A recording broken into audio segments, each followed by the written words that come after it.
Plus d'engagement des États africains et un solide partenariat entre tous les intervenants. Potion magique proposée à Ouagadougou pour éradiquer les maladies tropicales négligées à l'occasion de la célébration de la victoire sur l'onchocercose. La Turquie, rattrapée par ses vieux démons, une tentative de coup d'État a fait hier, de nombreux morts et blessés. Le pouvoir d'Erdogan a plié, mais ne s'est pas rompu. Mesdames, Messieurs, bonjour, bienvenue au journal. Le président du Faso, Roch Marc Christian Kaboré, s'est envolé hier pour Kigali, au Rwanda, où il prend part au 27e sommet de l'Union africaine. La conférence des chefs d'État et de gouvernement de l'UA se tiendra autour du thème « Année de protection des droits de l'homme » avec un accent particulier sur les droits des femmes. Ce thème, aussi important qu'il soit, ne devrait pas occulter les questions cruciales actuelles du continent. Olopoda. Une rencontre qui revêt une importance capitale dans la mesure où le thème est axé autour de 2016, année africaine des droits de l'homme, avec une primauté accordée aux droits des femmes. Ce thème est d'actualité tant les fronts sont nombreux en Afrique. La guerre civile au Soudan du Sud et l'impasse au Burundi sont des questions qui ne seront pas occultées à la rencontre de Kigali. Fournir la protection aux civils et assurer la sécurité des populations sont des défis que doivent relever nos gouvernants. Que dire encore du terrorisme transnational? On se souvient toujours des attentats meurtriers de Ouagadougou, Bamako et Abidjan qui ont fait de nombreuses victimes. Dans le bassin du lac Tchad, la secte islamique Boko Haram fait toujours parler d'elle. Au-delà des questions sécuritaires, la succession de Nkosazana Lamini Zuma est l'autre enjeu de ce sommet, qui succédera à la Sud-Africaine au poste de président de la Commission de l'Union africaine. Des prétendants sont annoncés. Il s'agit de l'équato-guinéen Agapito Mbamokui, la botswanaise Pelonomi Wenson Mwatwa et l'ougandaise Speciosa Vandira Kazimbwe. D'autres noms, comme celui du Sénégalais Abdoulaye Bathily, sont cités également. La Maison du Burkina connaît un taux de réalisation appréciable à Abidjan en dépit de quelques difficultés. Le ministre des Affaires étrangères, Alpha Bari, s'est rendu sur le chantier de construction de cette infrastructure. Il a rencontré les entreprises de construction et de contrôle pour trouver les moyens de lever les obstacles à sa rapide réalisation. Nongba Kouda, Sibidi Issa Lankwande.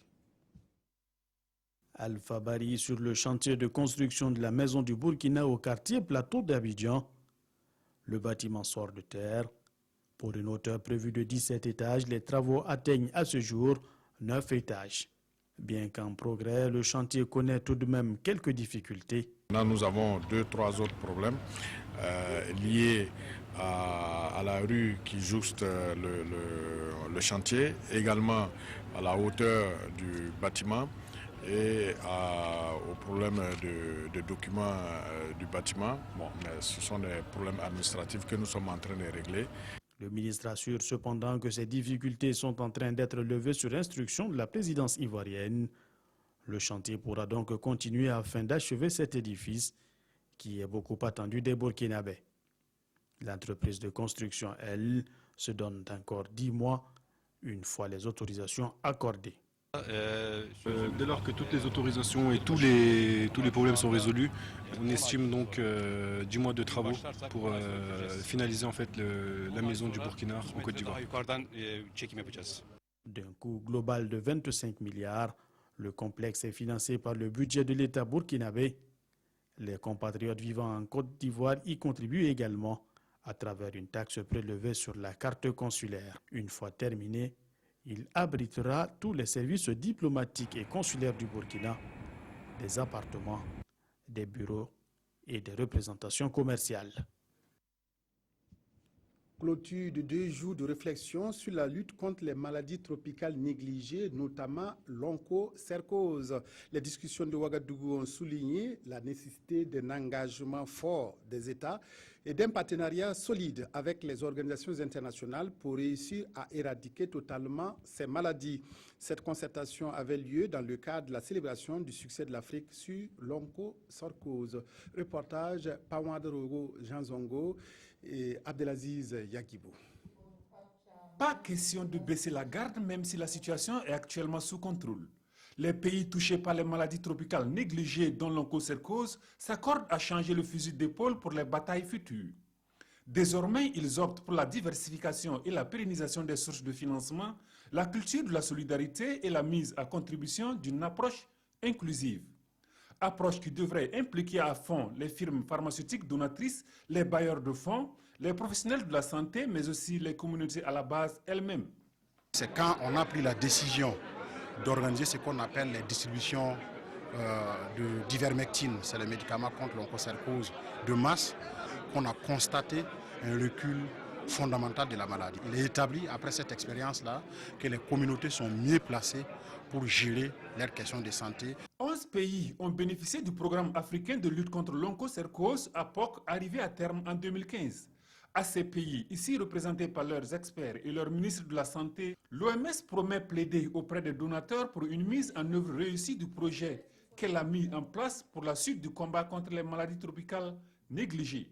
Nous allons travailler ensemble avec tous les parties prenantes pour mobiliser des ressources internationales, mais aussi pour encourager l'investissement des budgets propres des États africains. Selon les prévisions de l'OMS, ce sont environ 5 à 8 milliards de francs CFA qui seront mobilisés chaque année pour la conduite du projet spécial élargi pour l'élimination des maladies tropicales négligées. Un projet d'une durée de 5 ans. L'opération de distribution gratuite des moustiquaires imprégnés d'insecticides à longue durée, MILDA, a effectivement commencé hier sur toute l'étendue du territoire. 11 millions de ces MILDA vont être remises à des ménages pour lutter contre le paludisme. À Bobo-Dioulasso, l'opération a débuté et connaît un véritable engouement des habitants de la ville de Sia. Sur place, les précisions de Martin Zerbo et Karim Sissé. En file indienne et munis de leurs bons, ces bobolets attendent leurs moustiquaires imprégnés. Après quelques minutes, c'est la joie une fois en possession de sa moustiquaire. Je suis très contente puisque nous venons d'avoir des moustiques imprégnés pour notre santé, pour la protection de nos enfants et nos petits-enfants. Nous sommes très contents. Dans les hauts bassins, c'est le gouverneur qui donne le ton de cette campagne de distribution. Une campagne qui s'inscrit dans le cadre de la politique du gouvernement de lutte contre le paludisme, première cause de consultation sanitaire au Burkina. Le moustique est le vecteur principal de la transmission de la maladie et les moustiquaires imprégnés permettent d'empêcher les piqûres de moustiques, donc d'empêcher que la maladie s'installe au niveau des populations. Du 15 au 18 juillet 2016, l'opération se déroule sur toute l'étendue de la région des Hauts-Bassins. Les bénéficiaires sont donc invités à se rendre sur les sites de retrait mentionnés sur leurs bons. Visite du centre pour mineurs en conflit avec la loi basée à l'Aïe dans le Kouéogo par le ministre de la Justice et l'ambassadeur de France. Visite pour encourager les acteurs œuvrant dans la réinsertion des enfants en difficulté. Le ministre René Bagoro a pu apprécier les efforts accomplis par la coopération française pour réhabiliter le centre de l'Aïe. Kosun Koulibaly, Maxime Zongo. Au lieu de se retrouver dans les prisons parce qu'ils sont en conflit avec la loi, eux, en raison de leur jeune âge, bénéficient d'une seconde chance de réinsertion dans la société. Ici, à l'Aïe, ce sont plusieurs métiers qui leur sont enseignés. Le pacte pour le renouveau de la justice consacre une grande partie à l'humanisation des prisons et donc ce centre-là y participe de façon concrète et c'est pour cela que nous avons tenu à y venir. La deuxième raison, c'est que c'est un centre qui avait quelques problèmes, notamment en ce qui concerne les dortoirs et les bureaux au niveau des toits. Et nous avons eu la chance d'être appuyés par la coopération française. On nous a dit les toits fuient. Eh bien, on a débloqué de l'argent pour réparer les toits dans les bureaux et les dortoirs pour que, avant la période des pluies, les gens soient dans des conditions correcte. Formation en mécanique, auto et moto, menuiserie, couture et bien d'autres, autant de métiers qui leur ouvrent les portes d'une vie active promoteuse. Ce que nous faisons déjà, c'est tout ce qu'un enfant souhaite faire. Dans la limite de nos possibilités, bien sûr. Il peut venir ici, il passe 2 ans, à la fin des 2 années, c'est une autre ambition il a. Donc nous l'accompagnons toujours hors du centre à pouvoir réussir cette ambition. Depuis l'ouverture du centre en 2004, ce sont plus de 270 enfants qui ont reçu des formations diverses. La présente promotion compte 88 pensionnaires, dont 10 filles. La situation des enfants travaillant sur les sites d'orpaillage demeure aussi préoccupante. Au Burkina, plus de la moitié des enfants sont économiquement actifs malgré l'interdiction de leur travail. Sur les sites aurifères dans le sud-ouest, le phénomène, loin de s'estomper, prend des proportions inquiétantes. Salif Belem Dramandadian. Il n'a que 15 ans. Élève en classe de 5e. Alphonse Kambou a déjà pris place sur ce site d'or pour y passer ses vacances. On est en vacances, je suis venu pour chercher l'argent pour aller scolariser mon scolarité. Parce que mon papa est mort. Tu gagnes combien comme ça à la fin du mois? À la fin du mois, je gagne 20 000. Son travail, dit-il, consiste au lavage du minerai. Une activité qu'il mène chaque vacances et ce depuis l'école primaire. Mohamed Ouedraogo, 17 ans. Lui n'a pas été inscrit à l'école. Son métier, l'orpaillage. Il a fait des centaines de kilomètres pour se retrouver là, à la recherche du métal jaune.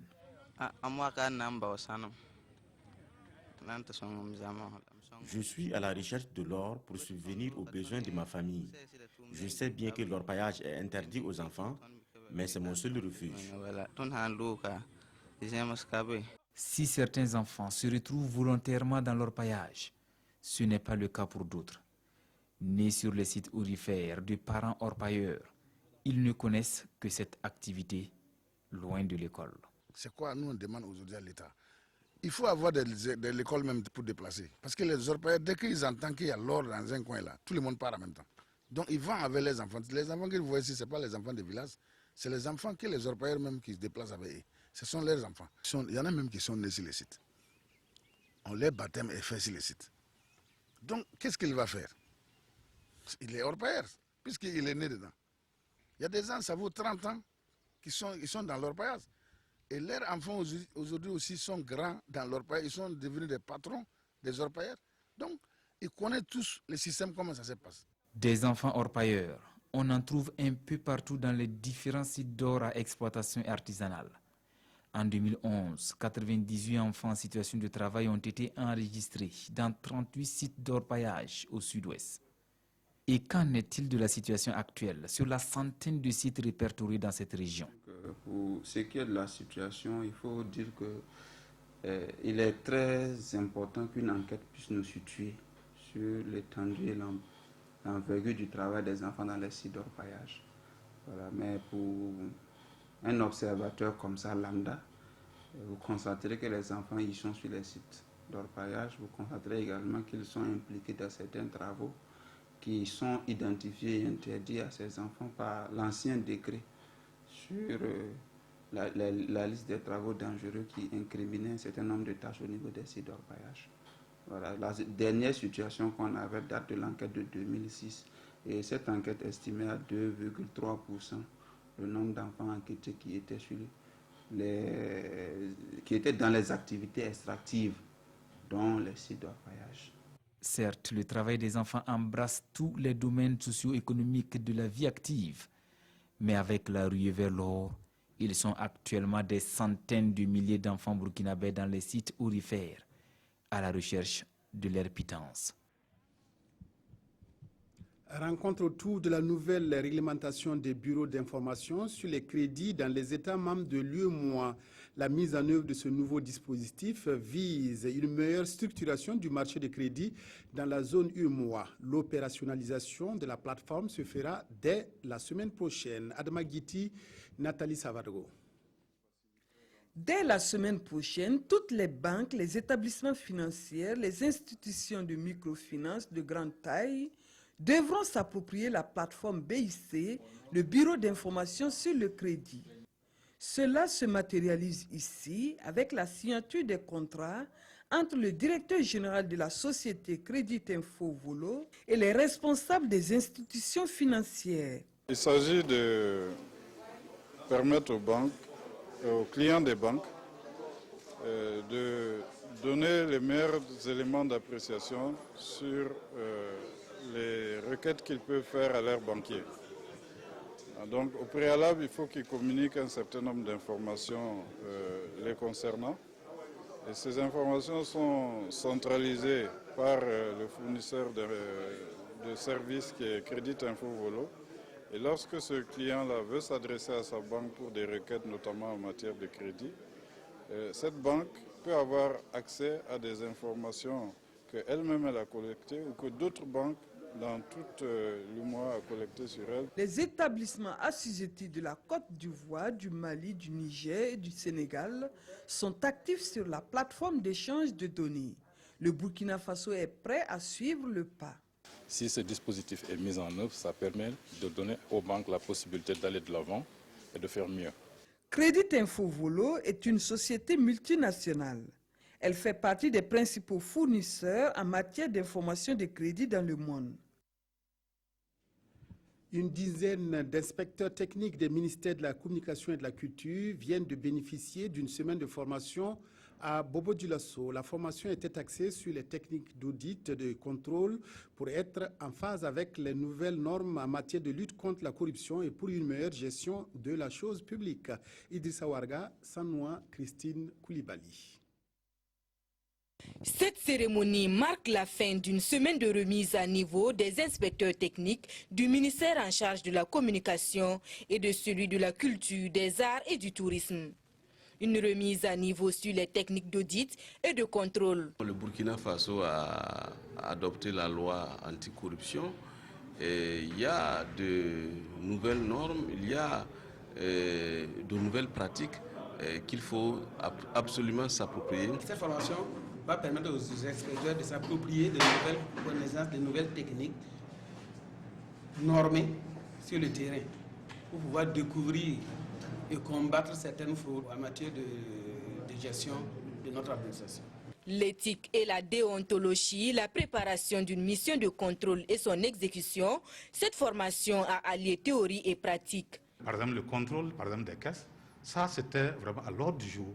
Et on a fait un travail vraiment raffiné de ça. Et les gens sont prêts, ils ont des outils vraiment très prêts pour pouvoir aller sur le terrain et faire un contrôle efficace, non seulement sur les caisses, mais aussi sur le fonctionnement général même des structures. C'est donc bien outillé que ces inspecteurs rejoignent leurs services respectifs pour mieux veiller sur la gestion de la chose publique. La formation est rendue possible grâce à la volonté des deux ministères concernés avec l'appui de l'ASE, l'autorité supérieure de contrôle d'État.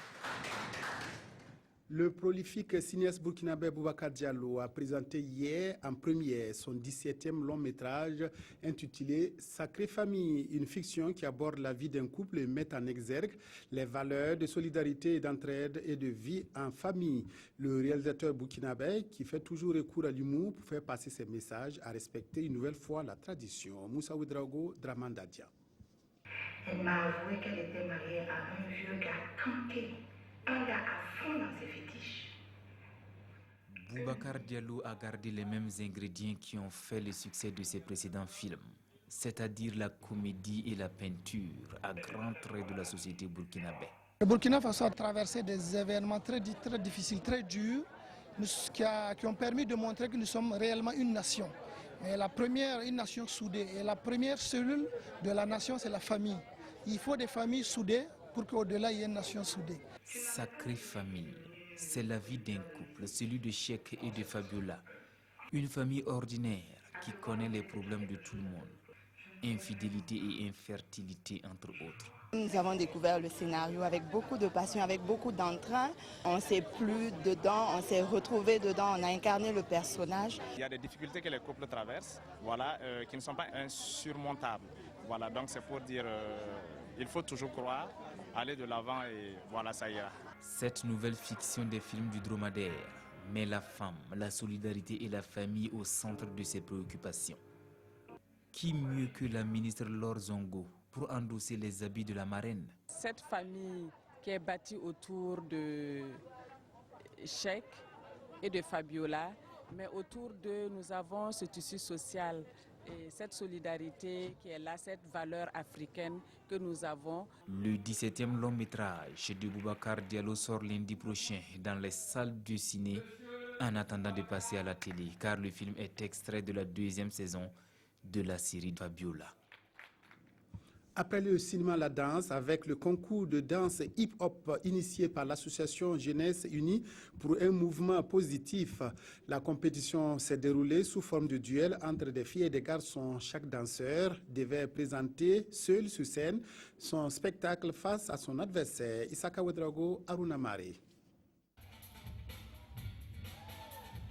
Voici les deux chorégraphies qui ont permis à Aziz Dahani et à Esther Tarbardo de remporter leur duel en catégorie garçon et en catégorie filles à Ouaga Battle Underground 2016.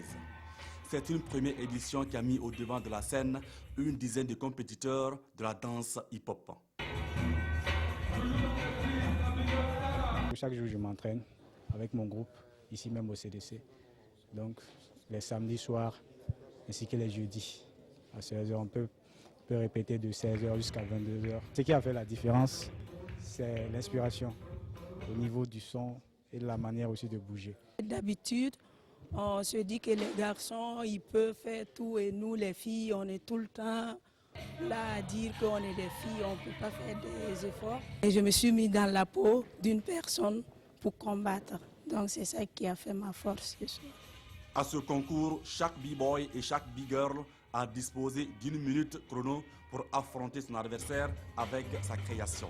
C'est un projet sorti des tiroirs de l'association Jump, Jeunesse Unie pour un mouvement positif. Très satisfait dans le sens où je trouve ça très engagé de la part des jeunes parce que c'est très sportif et pour moi c'est une jeunesse consciente, pas forcément dans la passion, dans le jeu, mais quelque part il y a un mouvement très dynamique derrière. Pour l'édition 2017, Ouaga Battle Underground sera ouvert aux autres villes de Burkina selon les initiateurs, toujours avec le même mode de confrontation directe.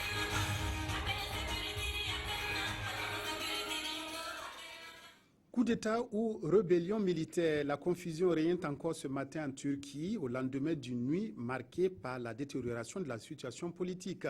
Un groupe de militaires a tenté de prendre le pouvoir à l'aide de chars et d'hélicoptères, détruisant le parlement turc. Les violences ont aussi fait 90 morts et 1500 blessés parmi les civils et militaires. Après avoir investi dans la nuit ce pont suspendu à Istanbul, une soixantaine de rebelles de l'armée turque s'est rendue ce samedi matin aux forces de sécurité. Alors que la confusion règne encore, la Turquie se réveille dans la douleur après une nuit de violence. D'après un bilan officiel, la tentative de coup d'État aurait fait au moins 90 morts, dont de nombreux civils, et plus d'1 millier de blessés. Mais le gouvernement de Recep Tayyip Erdogan semble avoir repris le contrôle de la situation. Au moins 1500 militaires ont été arrêtés, 29 colonels et 5 généraux ont été démis de leurs fonctions. Le Premier ministre a notamment nommé un nouveau chef d'état-major par intérim. Des avions de chasse turcs ont bombardé des chars de putschistes déployés aux alentours du palais présidentiel à Ankara. Des hélicoptères rebelles ont également été abattus. Le président Erdogan a dénoncé une opération menée selon lui par Fethullah Gülen, son ennemi juré. Des accusations réfutées par ce dernier. Fin de cette édition. Merci de l'avoir suivi. Excellent après-midi à toutes et à tous.